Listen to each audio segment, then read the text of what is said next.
Smoke rises from a burning Sherman tank somewhere in the Tunisian desert. March 1943. The metal hull glows orange against the sand. Another casualty in America's first real test against German armor. Sergeant John "Red" Brill watches from a makeshift repair depot. His hands black with grease, his mind calculating losses. 3 tanks destroyed this week, 5 the week before. The numbers don't lie.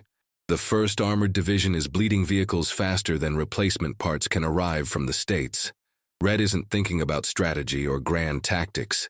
He's thinking about the graveyard of wrecked machinery surrounding him. Shermans with their turrets blown off. Stuarts with their tracks shredded. German panzers abandoned after running out of fuel. And scattered among the wreckage, requisitioned French farm equipment. Tractors that local farmers left behind when they fled the fighting. Metal everywhere. Useful metal. Metal that could be repurposed if someone was crazy enough to try. The problem is simple. The 1st Armored Division needs light reconnaissance vehicles. Fast, mobile, armed enough to defend themselves but not heavy enough to bog down in sand. The Army calls them scout cars. The soldiers call them survival. Without them, patrols move blind. Supply convoys travel unprotected. Forward positions can't call for help when German forces appear. But there are no scout cars left. They've been destroyed, captured, or broken down beyond repair. And the supply ships bringing replacements are weeks away, maybe months. Red's commanding officer, Captain Williams, delivers the impossible order during a morning briefing. Keep the company mobile, Sergeant. I don't care how you do it. Scavenge parts, cannibalize wrecks, build something from scratch if you have to. But I need vehicles that can move, shoot, and survive long enough to report back. The other mechanics nod grimly. They understand what Williams is really saying. Do the impossible with nothing and do it fast. Most mechanics would have protested, would have explained why it couldn't be done, would have listed the 100 reasons why you can't just build military vehicles in a desert repair depot with scrap metal and hope. But Red Brill isn't most mechanics. He's a Detroit boy who grew up fixing Model Ts in his father's garage, who learned that every machine is just a puzzle waiting to be solved. He looks at the graveyard of wrecked vehicles and sees possibility. The idea comes to him while watching a French farmer, one of the few who stayed behind, plowing a field near the depot. The tractor moves steadily through rough terrain, its engine chugging, its frame solid despite years of hard use. It's not fast. It's not pretty. But it works. And suddenly Red sees the solution. Take that tractor chassis, add armor from destroyed tanks, mount weapons from wrecked Shermans and Stuarts, create something that shouldn't exist but might just work. His crew thinks he's lost his mind. You want to build a tank out of a tractor, Corporal Eddie Martinez says, not quite believing what he's hearing. Sarge, that's the craziest thing I've ever heard. And I once saw a guy try to use a flamethrower to cook breakfast. Red doesn't argue. He just starts sketching. The tractor provides mobility and a proven engine. Sherman turret gives us firepower and protection. Stuart machine guns add defensive capability. Armor plates from 3 different wrecks create a shell. It won't be regulation. It won't be pretty. But it'll move, shoot, and maybe survive long enough to matter. The crew gathers around his sketches. Private Tommy Chen, the youngest mechanic in the unit, traces the design with his finger. The weight distribution is all wrong, he points out. That Sherman turret weighs over a ton. The tractor frame wasn't designed to handle that kind of load. We'll reinforce it, Red replies. Weld support beams. Redistribute the weight. Make the frame stronger than it was designed to be. But the bolt patterns don't match, Martinez adds. American tank parts, French tractor base, German armor plates. Nothing's going to fit together properly. Red grins. That's why we have welding torches and a complete disregard for proper engineering procedures. We're not building this for a parade. We're building it to work. The crew exchanges glances. They've seen Red perform miracles before. Engines that shouldn't run. Transmissions rebuilt from 3 different vehicles. Weapon systems jury-rigged to function despite missing critical components. If anyone can build a tank from scrap metal and stubbornness, it's Red Brill. But this is different. This isn't repairing something that already exists. This is creating something entirely new. Captain Williams listens to Red's proposal with the expression of a man watching someone volunteer for a suicide mission. Let me understand this correctly, Sergeant. You want to take a French agricultural tractor, a vehicle designed to pull plows and turn it into a combat vehicle capable of operating under enemy fire. Yes, sir. And you believe this contraption will actually function in combat? I believe it's our only option, sir. Red meets Williams's eyes. We have no vehicles, we have plenty of scrap. We have mechanics who know how to make things work. Give me 72 hours and I'll give you something mobile and armed. Williams is silent for a long moment. He's thinking about the regulations this will violate, the procedures this will ignore, the paperwork nightmare if something goes wrong. But he's also thinking about the patrols that can't deploy, the supply convoys that can't be protected, the tactical blindness that's costing lives every day. You have 48 hours, Williams finally says. Not 72, 48. And Brill, if this thing explodes and kills you, I'm going to be very disappointed. Understood, sir. Red salutes. We'll try not to explode. The work begins immediately.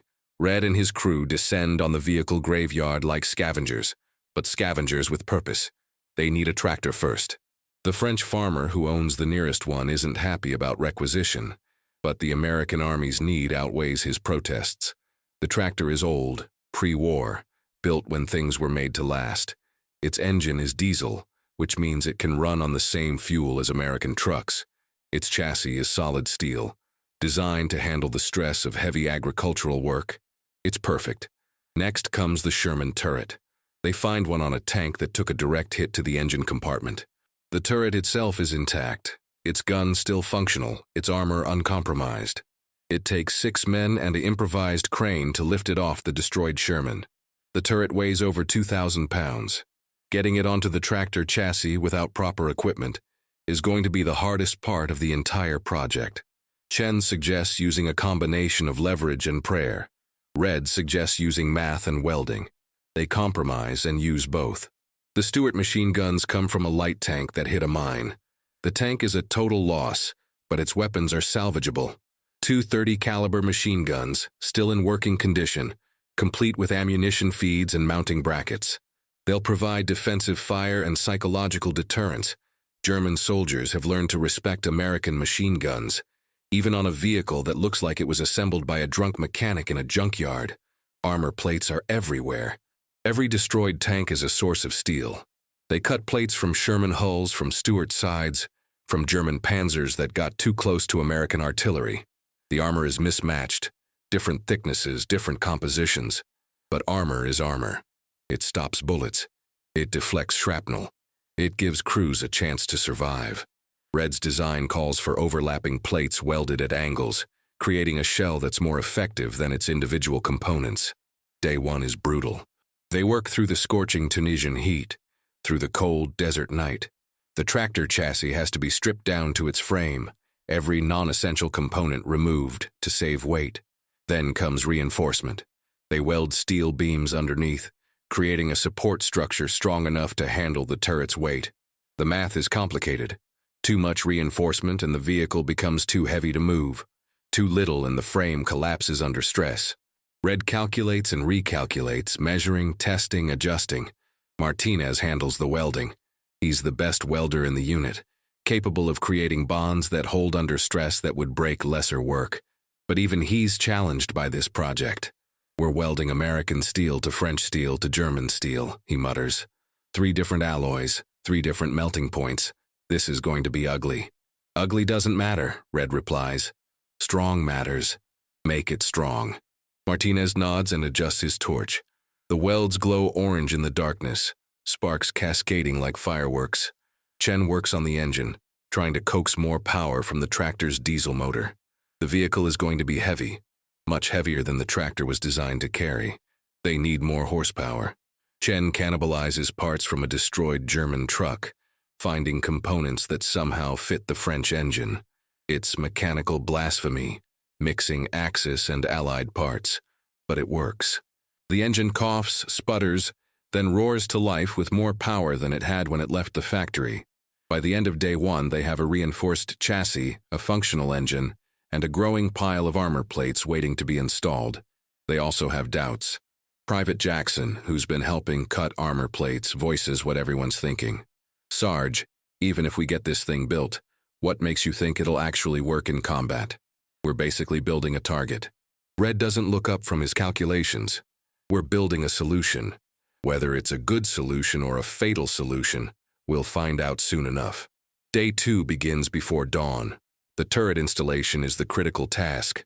They've built a makeshift crane from salvaged steel beams and a truck winch. It's not rated for the weight they're about to lift. It's not rated for anything, actually, because it doesn't officially exist. But it's what they have. The turret rises slowly, swaying dangerously as the crane struggles with the weight. 6 men guide it, hands on the steel, trying to keep it stable. One slip and 2,000 pounds of metal comes crashing down. "Steady," Red calls out. "Ease it down. Slow." The turret descends toward the tractor chassis. The mounting points don't quite align. Of course they don't. The Sherman turret was designed for a Sherman tank, not a French tractor. They have to improvise, welding adapter plates that bridge the gap between incompatible systems. It takes hours of careful work, constant adjustment, testing and retesting. But finally, impossibly, the turret settles into place. It fits. Not perfectly, but well enough. The turret traverse mechanism is the next challenge. Sherman turrets rotate using hydraulic systems powered by the tank's main engine, but the tractor doesn't have those hydraulic systems. Red's solution is to repurpose the tractor's existing hydraulics, the systems that normally power agricultural implements. It's not designed for this. The pressure is wrong. The flow rate is wrong. Everything is wrong. But Chen makes it work, adding valves and regulators, creating a system that shouldn't function but does. The turret rotates slowly, grinding and complaining, but it rotates. Armor installation consumes the rest of day 2. They weld plates to the chassis, overlapping them like scales on a dragon. The armor is random, pieces from different vehicles creating a patchwork shell. But there's method to the madness. Red positions the thickest armor facing forward, where enemy fire is most likely. Thinner plates protect the sides and rear. The top remains mostly open because they don't have enough armor to cover everything. It's a calculated risk. Most threats come from ground level. They'll take their chances with the sky. The machine guns mount on improvised brackets welded to the turret sides. The ammunition feeds are jury-rigged, using parts from 3 different weapon systems. It's a miracle of improvisation, components that were never designed to work together somehow functioning as a unit. Martinez tests the guns, cycling the actions, checking for jams. They work. Not smoothly, but they work. In combat, that's all that matters. By midnight on day 2, the vehicle is complete. It sits in the depot yard, illuminated by work lights, looking like nothing that has ever existed before. The tractor chassis is barely visible under layers of mismatched armor. The Sherman turret dominates the profile, its gun barrel pointing skyward. The Stuart machine guns protrude from the sides like insect antennae. It's ugly. It's wrong. It's an abomination against proper military engineering. The crew stands back looking at their creation. Nobody speaks for a long moment. "That is the ugliest thing I've ever seen," Jackson finally says. "And I grew up on a farm where we had a 3-legged pig." Chen laughs. "It looks like a tank had a baby with a tractor and the baby was raised by wolves." Martinez just shakes his head. "If this thing works, I'll eat my helmet. If it doesn't work," Red replies calmly, "we'll all have bigger problems than your dietary choices." Captain Williams arrives to inspect the finished product. He walks around it slowly, his expression unreadable. He touches the welds, tests the armor plates, climbs up to examine the turret. Finally, he climbs down and faces Red. "Sergeant Brill, this is either the most brilliant field modification I've ever seen, or the most catastrophic waste of time and resources in military history. Tomorrow morning, we're going to find out which. Get some sleep. You're going to need it." Red tries to sleep, but his mind won't stop running calculations. The weight distribution should work. The engine should have enough power. The armor should provide adequate protection. Should. That word carries a lot of uncertainty. In engineering, should means probably. In combat, probably means maybe, and maybe gets people killed. But he thinks about the alternative. No reconnaissance vehicles. No mobile firepower. Soldiers dying because they can't see threats coming. That's not maybe. That's certainty. His contraption might fail, but doing nothing definitely fails. Sometimes the only choice is between a bad option and a worse option. You pick the bad option and hope it's good enough. Dawn comes too quickly. The test crew assembles. Corporal Jake Mitchell volunteers to drive. He's the best driver in the unit, capable of handling vehicles in conditions that would defeat lesser operators. If anyone can make this thing move, it's Mitchell. Sergeant Tom Harrison takes the gunner position. He's a veteran of the North African campaign, steady under fire, accurate with the Sherman's 75mm gun. Private Danny Chen, despite his youth, volunteers as loader. He's fast, efficient, and calm under pressure. Together, they're the best crew Red could ask for. They're also possibly crazy for volunteering. The vehicle has been nicknamed Frankenstein by the troops. The name fits. It's a creature assembled from dead parts, brought to life by desperate men, existing in defiance of natural law. The crew climbs aboard. The hatches close. The engine starts with a diesel roar that sounds healthy, powerful. That's a good sign. Red stands with Captain Williams and a gathering crowd of soldiers who've come to watch. Some are taking bets on whether Frankenstein will move at all. Others are betting on how far it'll get before something breaks. Nobody's betting on success. The odds are too long. Mitchell engages the transmission. The tracks, salvaged from a destroyed Stuart, begin to move. Slowly at first, then with gathering speed. Frankenstein rolls forward. It's moving. Actually moving. The crowd murmurs in surprise. The test course is a stretch of rough desert terrain, selected because it mimics combat conditions. Rocks, sand, uneven ground. If Frankenstein can handle this, it can handle anything. Mitchell pushes the vehicle through its paces, turns, stops, reverse, forward again. The engine strains but holds. The tracks grip the sand. The armor plates rattle but stay attached. It's working.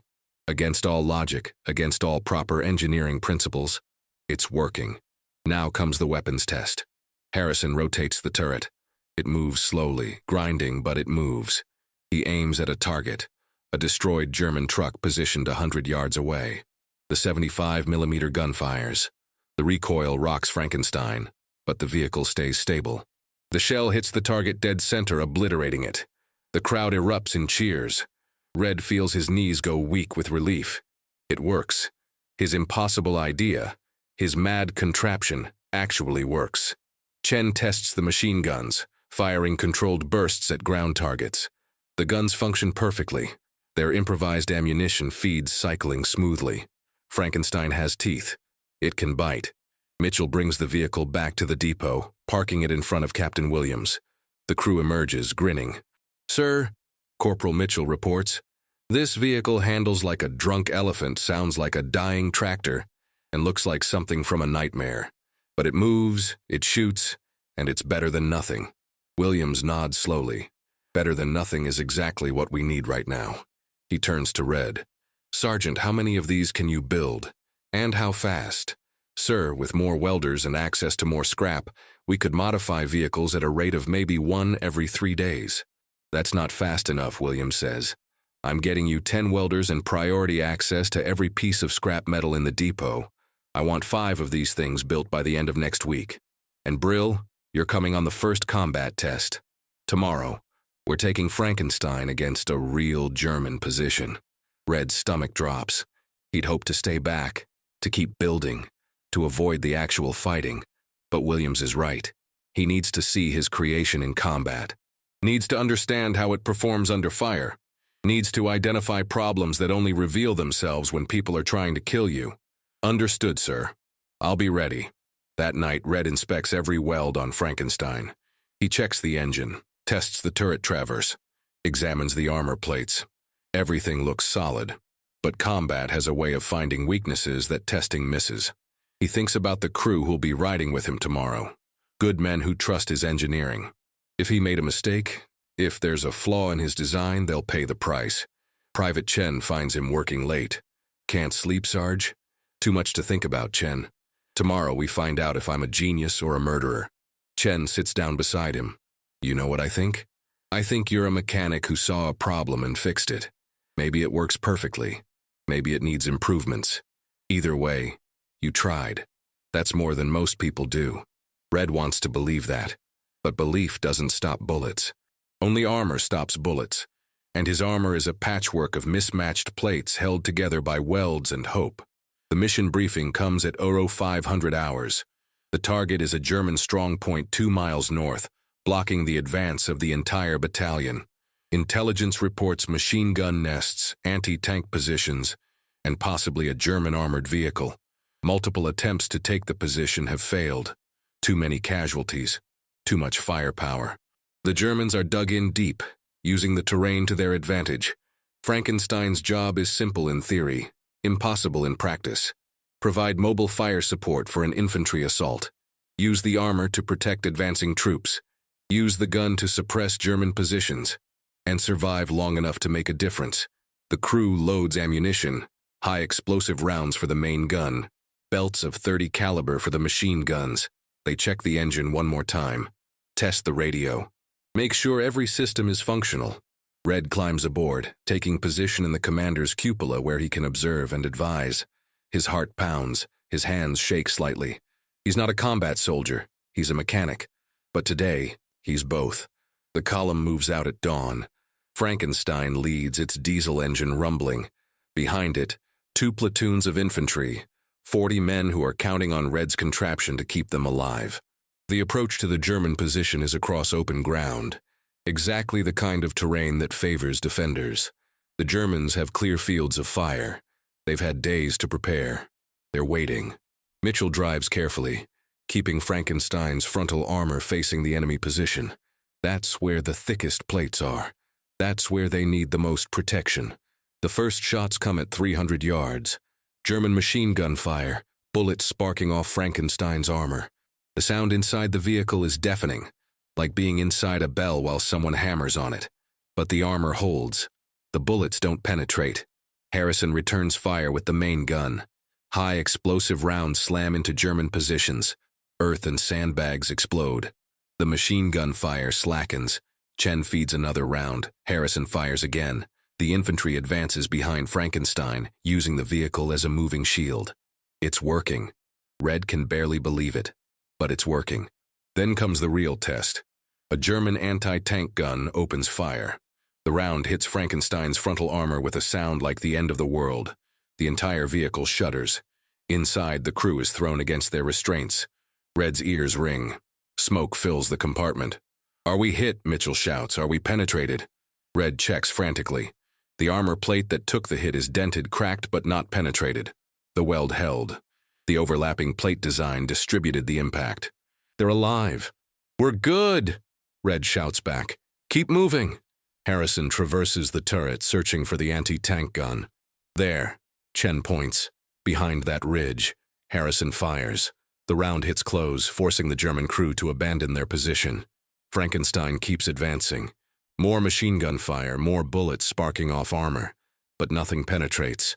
The patchwork shell, ugly as it is doing its job. The infantry reaches the German positions. Close quarters fighting. Grenades. Rifle fire. Frankenstein provides covering fire. Its machine guns suppressing German positions, giving American soldiers the seconds they need to advance. And then it's over. The German position is taken. Casualties are light, far lighter than previous attempts. The infantry lieutenant approaches Frankenstein as the crew dismounts. "Sergeant Brill, I don't know what kind of black magic you used to build this thing, but you just saved a lot of lives. That contraption took hits that would have destroyed a regular vehicle, and it kept fighting." Red inspects the damage. Multiple bullet impacts. One anti-tank round hit. Cracked welds. Bent armor plates. But nothing catastrophic. Nothing that can't be repaired. Frankenstein survived its first combat test. More importantly, the crew survived. Captain Williams arrives with the after-action reports. "Sergeant, I just got off the radio with battalion. They want to know how fast you can build more of these. Division wants to know if the design can be standardized. And General Bradley's staff wants a full technical report." Red blinks. "General Bradley? The commanding general of the entire Army group? Your invention just solved a major tactical problem," Williams explains. "We've been losing vehicles faster than we can replace them. Your Frankensteins, or whatever we're going to officially call them, can be built from scrap in days instead of waiting months for new vehicles from the States. This changes everything. Over the next 2 weeks, Red's depot becomes a production line. 10 welders become 20. 20 becomes 50. They build Frankensteins in assembly line fashion, each crew specializing in specific tasks: chassis preparation, turret installation, armor welding, weapons mounting. The design evolves with each vehicle. Crews in the field report back with suggestions, improvements, modifications that make the vehicles more effective. One crew discovers that adding a fifth armor plate at a specific angle improves protection against anti-tank rounds. Another crew figures out how to improve the turret traverse speed by modifying the hydraulic system. A third crew adds storage racks for extra ammunition, increasing the vehicle's combat endurance. Red incorporates every improvement, every lesson learned. The Frankensteins become more refined, more effective. They're still ugly, still improvised, but they work. And in war, working is beautiful. By April 1943, 30 Frankensteins are operating with the 1st Armored Division. They're not replacing proper tanks. They're filling gaps, providing capabilities that would otherwise not exist. Reconnaissance, fire support, convoy escort, ammunition transport. The vehicles prove surprisingly versatile. Their improvised nature becomes an advantage. Crews can modify them for specific missions. Need more armor? Weld on extra plates. Need more speed? Remove non-essential weight? Need to cross soft sand? Adjust the track configuration. The Frankensteins adapt because they were born from adaptation. German forces are confused by these strange vehicles.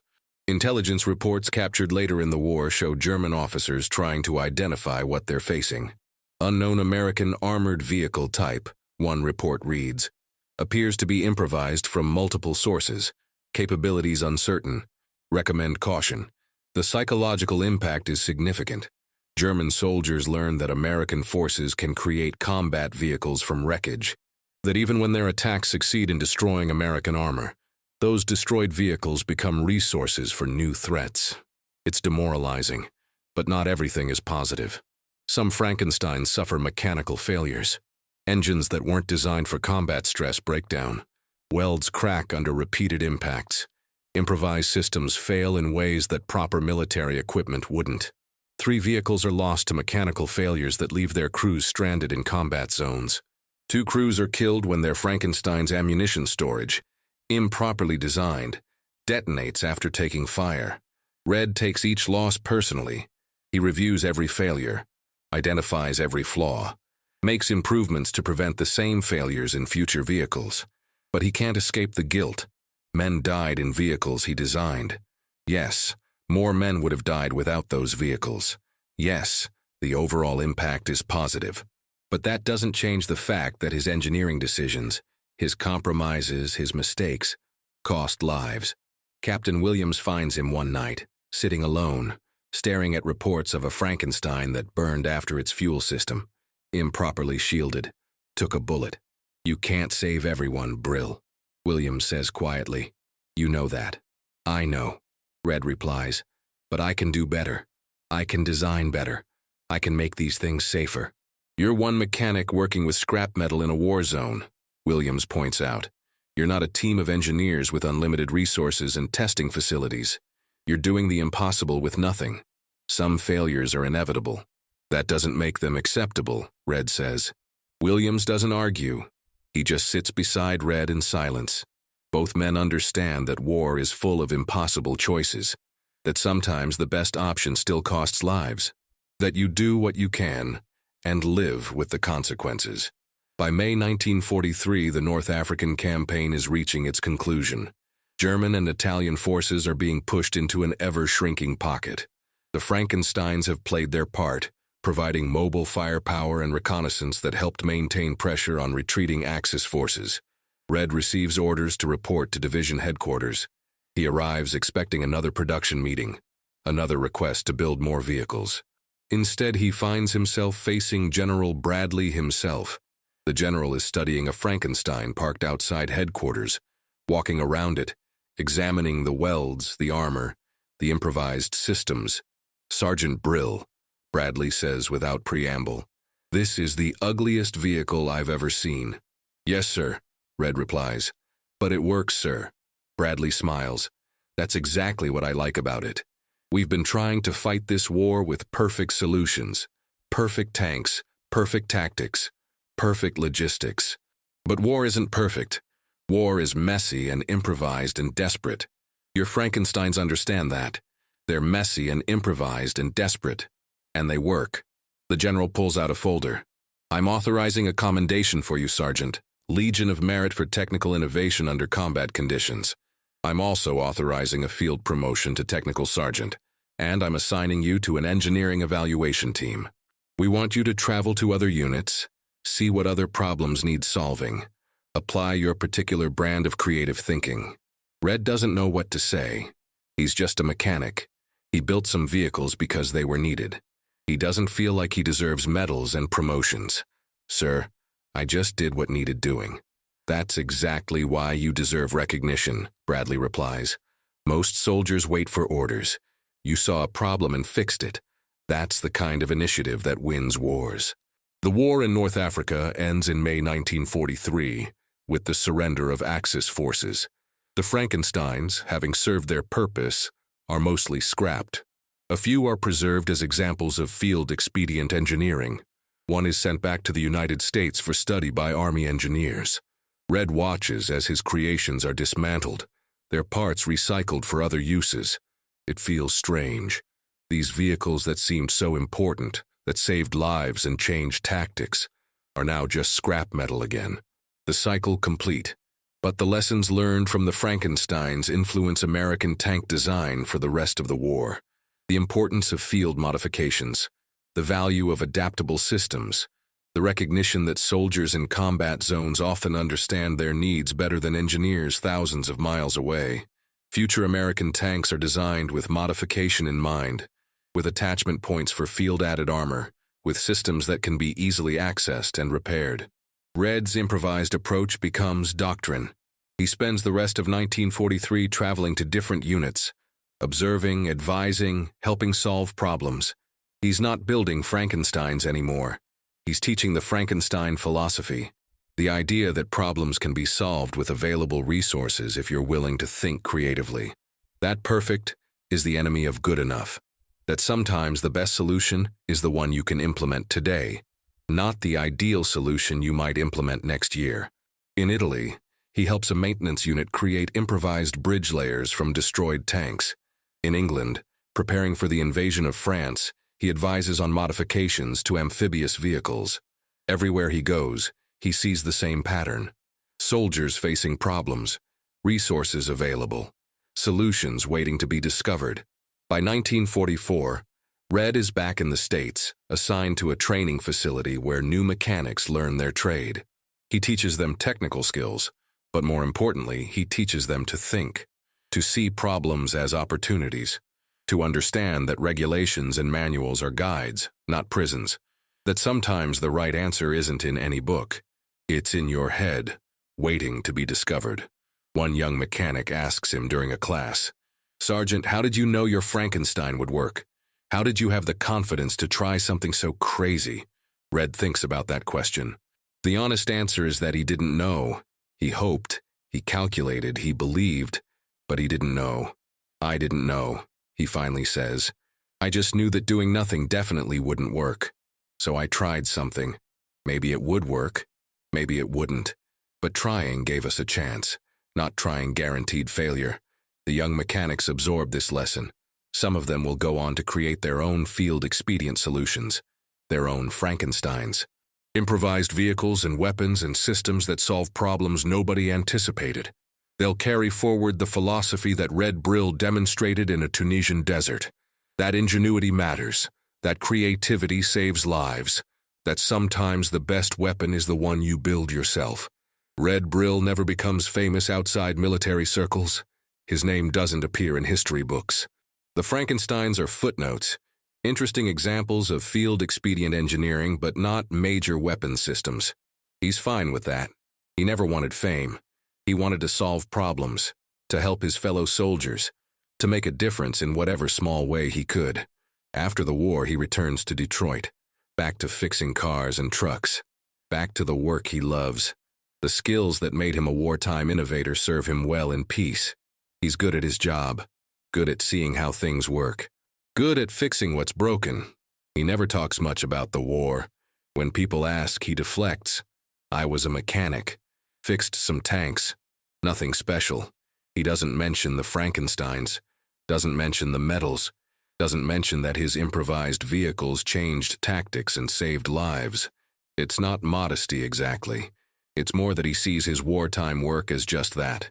Work. Problems that needed solving, solutions that needed implementing.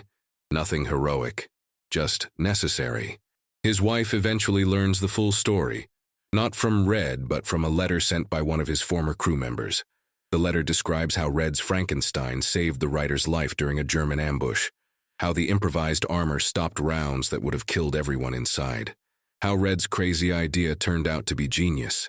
Why didn't you tell me? She asks. Red shrugs. It was a long time ago. Different world, different problems. But you saved lives. You should be proud.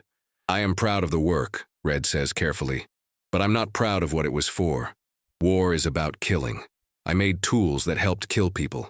Yes, they saved American lives. Yes, they were necessary.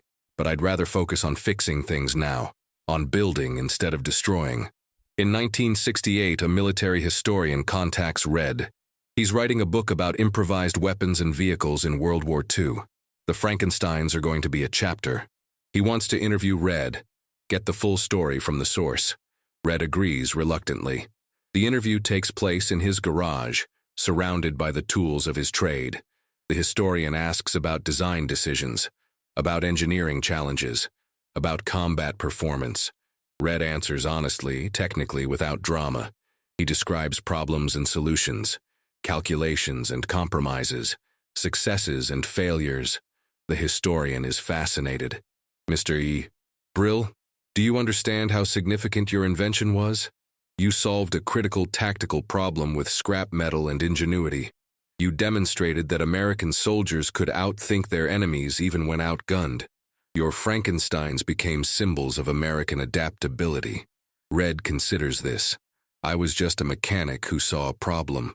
The real heroes were the crews who drove those things into combat, who trusted my engineering enough to risk their lives, who made my idea work in the real world. I drew some sketches and did some welding. They did the hard part. But it was your idea, the historian presses. Your innovation. Red shakes his head. Ideas are cheap. Execution is what matters. I had an idea. Captain Williams gave me permission to try it. My crew helped build it. The combat crews proved it worked. It wasn't one person. It was dozens of people all contributing. I just happened to be the one who started it. The historian's book is published in 1970. The chapter on Frankensteins is detailed, technical, full of photographs and diagrams. Red's name appears throughout. His role is clearly documented. But Red himself remains largely unknown outside military history circles. He's fine with that. Fame was never the point. In 1975, Red Brill dies quietly at age 68. His obituary mentions his military service, his post-war career as a mechanic, his family. It doesn't mention the Frankensteins. Most people at his funeral don't know that the quiet man they're mourning changed the course of battles, that his improvised vehicles saved hundreds of lives, that his creative thinking influenced military doctrine. But in military museums, examples of field-expedient engineering are preserved. Photographs of Frankensteins, technical drawings, after-action reports describing their combat performance, and occasionally the name Curtis Brill appears, the mad mechanic who built tanks from scrap, who refused to accept that problems were unsolvable, who demonstrated that sometimes the best solution is the one you create yourself. The lesson of the Frankensteins isn't about specific vehicles or specific battles. It's about approach, about mindset, about understanding that resources are everywhere if you're willing to see them, that problems are opportunities, that perfect is the enemy of good enough, that sometimes you have to build your own solution because waiting for someone else's solution means people die. Red Brill understood this instinctively. He didn't have engineering degrees or advanced training. He had practical knowledge, creative thinking, and the willingness to try. He saw wrecked vehicles and farm equipment and thought, what if? He took that what if and turned it into reality. Built vehicles that shouldn't exist but did. Solved problems that seemed unsolvable. Saved lives that would have been lost. That's the real story. Not the technical details of how Frankensteins were built, though those details matter. Not the combat record, though that record is impressive. The real story is about one mechanic who refused to accept limitations, who looked at impossible and said, "Let me try anyway," who built something from nothing because nothing wasn't good enough. In the end, that's what makes the Frankenstein story worth remembering. Not because the vehicles were perfect, they weren't.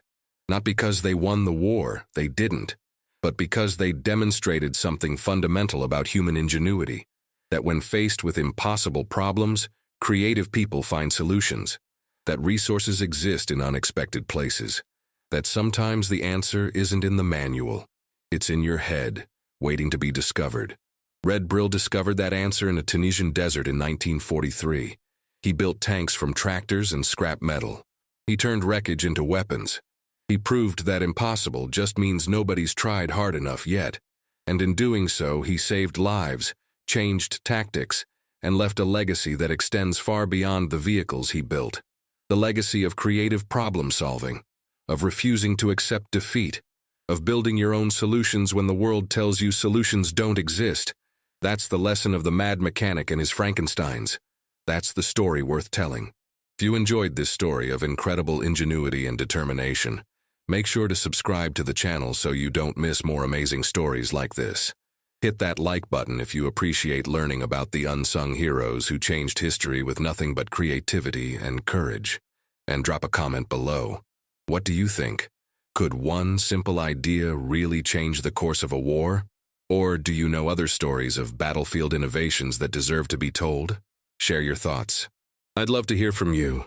Thanks for watching, and I'll see you in the next one.